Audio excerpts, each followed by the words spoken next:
Hi, this is another attempt to record a video. I am not good at recording any videos.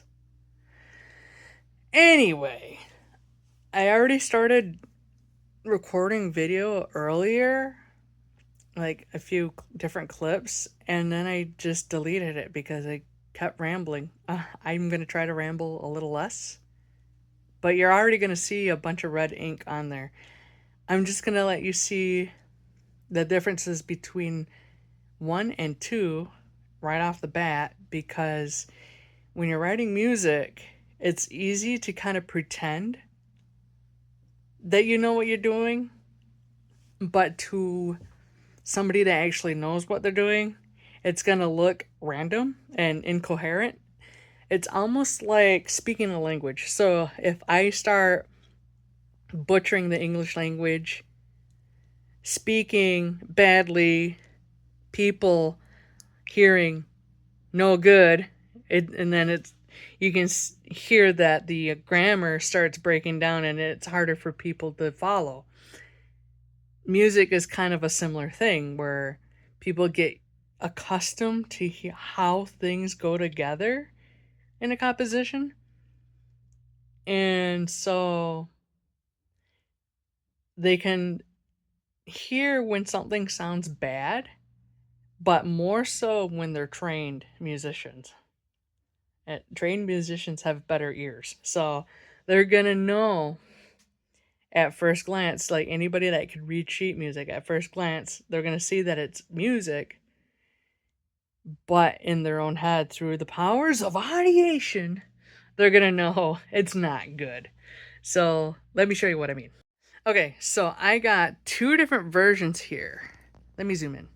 So here's version 1. So version 1, I wanted to use as an example of what it looks like when you kind of just throw things on a page. So this, I just threw it on a page because a part of me was distracted. I was a little distracted from here to here.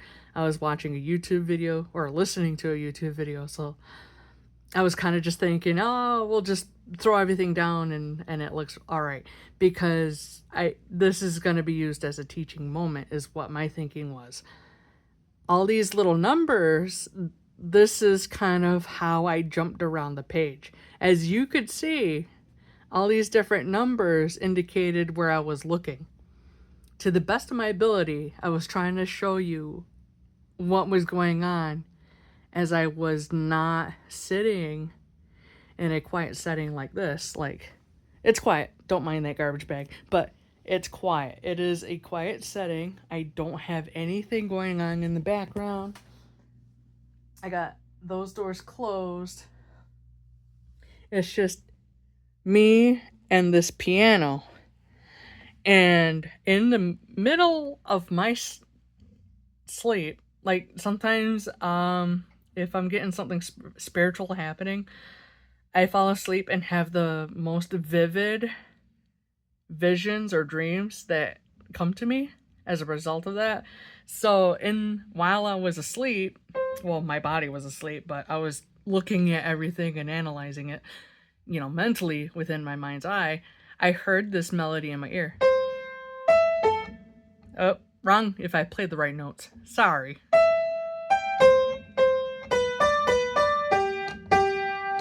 So that's the very beginning that I heard right here. I wish I had a way to put this stupid phone on a tripod. Like a good tripod. Like something with an arm that can reach over me and stay out of my way.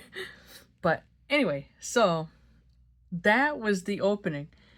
In the past, I've had trouble being flexible enough to kind of just sketch something down and to have it be coherent. And gotta get my hand out of the way. And let me tell you why. Because okay, so the interesting thing, um before my spiritual awakening, I did not learn very much about how to organize my thoughts, about how to follow a project from start to finish effectively. I did not learn very much of it. I struggled in college after getting out of high school, and